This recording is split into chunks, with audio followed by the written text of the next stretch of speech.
Tekrardan merhabalar. Bu sefer de şirketiniz hakkında sormak istediğim birkaç soru var benim. Evet. Yani mesela şirket olarak hedefleriniz neler? Şimdi Rise Online oyunu var elimizde, sayıyorum ben artık, Evet. alfada olsa. Evet. Bundan sonra hani başka oyun geliştirme düşünceniz var mı? Yoksa sadece Rise Online üzerine mi yoğunlaşacaksınız? Öncelikle elimizdekini en iyi hale getirene kadar tabii devam edeceğiz. Belirli bir yani tatmin edici düzeye geldikten sonra tabii ki yeni projelerimiz olacak. Rise Online World bizim yani firmamızın ilk projesi. Göz bebeği yani bir nevi. Bu yüzden bu oyunu öncelikle yani aslında bizi tanıtacak olan, firmayı tanıtacak olan da bu oyun. Evet, O doğru. yüzden iyi hale getirmemiz lazım öncelikle. Sonrasında yani tatmin edici düzeye getirdikten sonra çok farklı projelerimiz var. Tabii hepsine burada değinemiyorum ama bunun müjdesini verebilirim. Farklı oyunlarla yine karşılarında olacağız oyuncuların.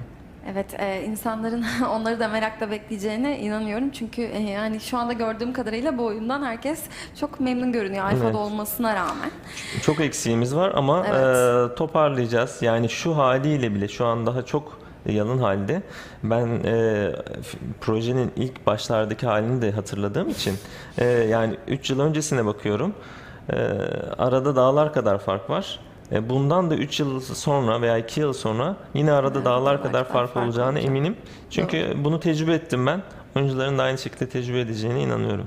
Evet. Şirket olarak peki vizyonunuzdan, misyonunuzdan birazcık bahsedebilir misiniz? Bizi ilgilendirdiği kadar. Evet, yani Rokosoft'un asıl hedefi şu, yani Türkiye'de oyun sektörünü geliştirmek aslında. Maalesef ülkemizde bu sektör çok geri durumda, özellikle Asya'ya veya Avrupa'ya göre. Evet, Asya'ya kaptırmış durumdayız Tabii şu anda. Asya ile hani yarışmak zordur ama yani kendi yani ülkemizde maalesef bu sektörün çok geride olması üzücü.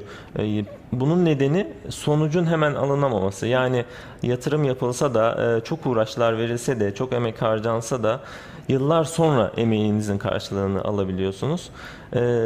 Yani çok büyük firmalar bile çok geç alabiliyor emeklerinin karşısında. Biz mütevazı bir ekibiz.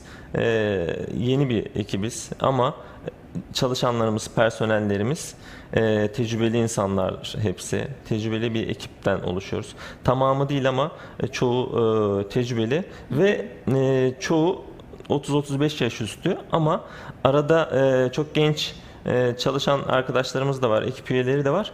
Biz onların enerji kattığına inanıyoruz bize. Genç arkadaşlarla çalışmayı çok seviyoruz o yüzden. Yaşlı arkadaşlarımızın yani tecrübeli olanların tecrübelerinden, Evet. genç arkadaşların dinamizminden faydalanıyoruz öyle söyleyebilirim. Bu şekilde de ben firmanın da ileride çok işler başaracağına eminim. Yani oyun sektöründe özellikle. Evet. Ya bence bir şirketin içinde genç bir dinamik olması çok önemli. Özellikle Evet. yeni işe başlayan bir insan olarak söylüyorum bunu size. Yani gençlere şans verilmesi çok önemli. O yüzden teşekkür ediyorum size gençler adına. Şimdi ben biraz izleyicilerden sorular almak istiyorum açıkçası. Var mı sorumuz? Aslında birçok değineceğimiz konular olacaktır. Eminim siz hazırlamışsınızdır ama Evet. e, kullanıcılardan yani izleyicilerden bir soru alalım. Özellikle geçtiğimiz konularla ilgili olursa daha iyi olur. Evet. Çünkü belki soracakları soru sizin Evet, ileride sorularınız arasında. soracak olabilirim. Evet, Bayağı yani bir sürü soru hazırladım ben, merak etmeyin. Zamanımız çok. Birçok soru sorabileceksiniz. Yani daha sağlıklı olur. Şu an geçtiğimiz konularla ilgili sorarsanız hem bölünmemiş oluruz. Aynen.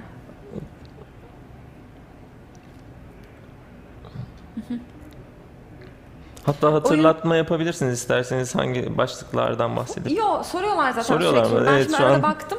Evet. Evet, sanırım oyunda seviye kasmayla alakalı bir sorumuz var. Oyunda seviye sınırımız olacak mı? Ya da bu güncellenecek Evet, mi tabii diyeyim? ki bir seviye sınırı olacak. Şu an için planlanan 70 70. seviye. Tabii bu net değil. Şu an verilen yani oyun içi verilen bilgilerin hiçbiri %100 bir bilgi değil. Çünkü Tabii, oyun alfa. hala test aşamasında. Her ne kadar biz planımız bu şekilde desek de MMORPG özellikle MMORPG veya herhangi bir oyun alanında bile yani farklı türdeki bir oyunda bile değişebiliyor. Planlar değişebiliyor. Tabii. Yani yarın bir gün farklı bir sınıfın entegresi sağlandı. Örneğin Arcane Mage gibi ya da farklı az önce bahsettiğim Rogue sınıfına Trickster gibi bir sınıfın eklenmesi olursa çok daha farklı bir seviye olabilir. Yani 70 olmaz, 75 olur ya da 65 olur, 64 olur, 68 olur. Yani ama şu aşamada düşünülen 70 veya bu civar. Peki maksimum seviyede oyunun gelişmesi etkili olacak mı? Mesela şimdi 70 ile başladık. Oyun açıldı, betadan da çıktı, 70 ile başladık diyelim. Ama sonra işte bu seviyenin artması gündemde Tabii olacak mı? zamanla oyuna gelen güncellemelerle birlikte seviyeler de artacak ama sürekli seviye artması yani maksimum seviye artması gibi bir durumda söz konusu değil. Ne zaman olur? Biz zaten oyun içine farklı yenilikler de katacağımız için maksimum seviyeye ulaşan oyuncu sıkılmayacak. Yani sezonlar olsun, diğer turnuvalar olsun. Yine farklı lig tarzında düşüncelerimiz var. Farklı yani serverlar arası ligler olacak. Yani Şampiyonlar Ligi tarzına kadar düşünebilirler arkadaşlar, izleyen arkadaşlar. Çok farklı düşüncelerimiz var. Yani onların olabildiğince eğlenmesi için elimizden geleni yapacağız. Elimizden gelen eklentileri, yenilikleri sağlayacağız biz oyuna. Evet, başka soru alalım.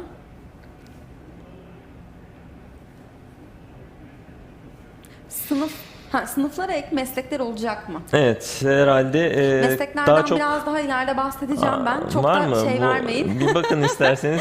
Var. İleride mesleklerden daha çok bahsedeceğim ama buradaki soru asıl sınıflara özel meslekler olacak mı? Sınıflara özel bir meslek yok. Aslında MMORPG'de sınıfa özel meslek de Evet. yok. Ama yani bu kısıtlamak olur sınıfa özel meslek Tabii. yaparsak. Free bir meslek sistemi olabilir. Şu an için düşünülmüyor. Çünkü dediğim gibi yalın halde sunmak istiyoruz. Ekleyemeyeceğimiz bir şey değil. Ama oyunu yalın halde oyuncuların herkesin rahatça oynayabileceği bir halde sunmak istiyoruz. Çünkü belirli bir keşif süreleri olacak zaten. O sürede sıkılmayacaklar.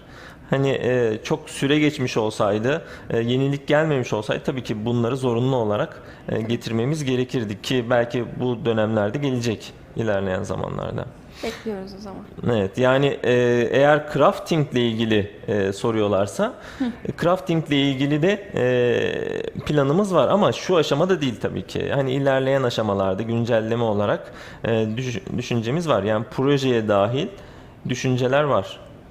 Yani farklı mesleklerle oyuncuların genel tabiriyle crafting yaparak farklı alanlarda zırh olsun, silah olsun, takılar olsun ya da başka şeyler olsun. Bunları kendileri üretebilecek, satabilecekler. Yani bir nevi aslında rol yapma oyununun gerektirdiği şeylerden biri. Yani olabildiğince gerçek hayata uygun olması gerekiyor. Gerçek hayatta da bu tarz şeyler var. Mesleğini yani kazancını farklı şeylerden Ya sağlayanlar oyunun var. içinden paramı kazanacağım. Tabii, evet. Ama dediğim gibi ilk aşamada değil. İlk aşamada değil. Okey. Sorusu. Evet.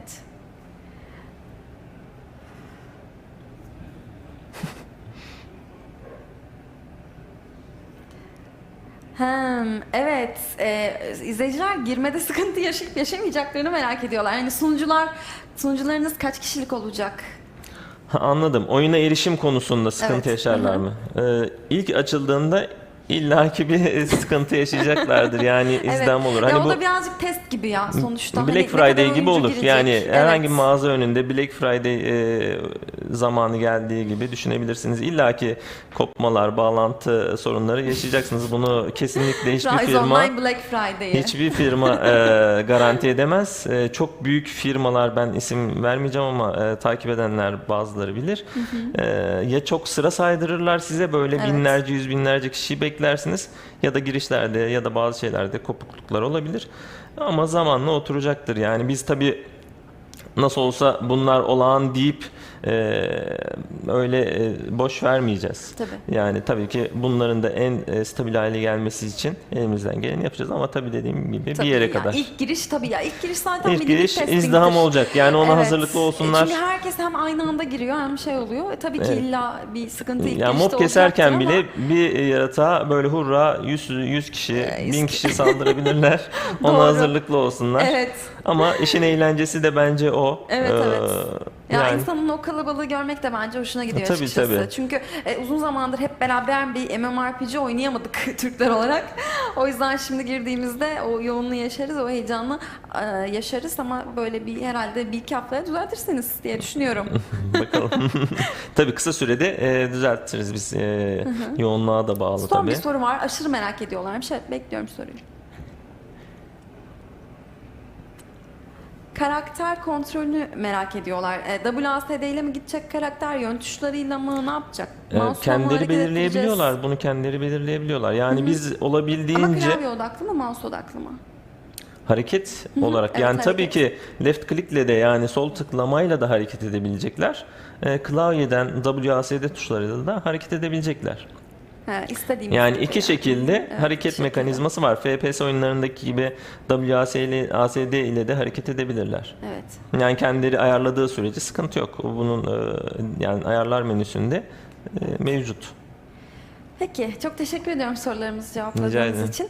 Şimdi kısa bir aramız var. Aradan sonra oynanışla alakalı daha çok soruyla tekrar karşınızda olacağız. Teşekkür ediyorum izlediğiniz için şu ana kadar.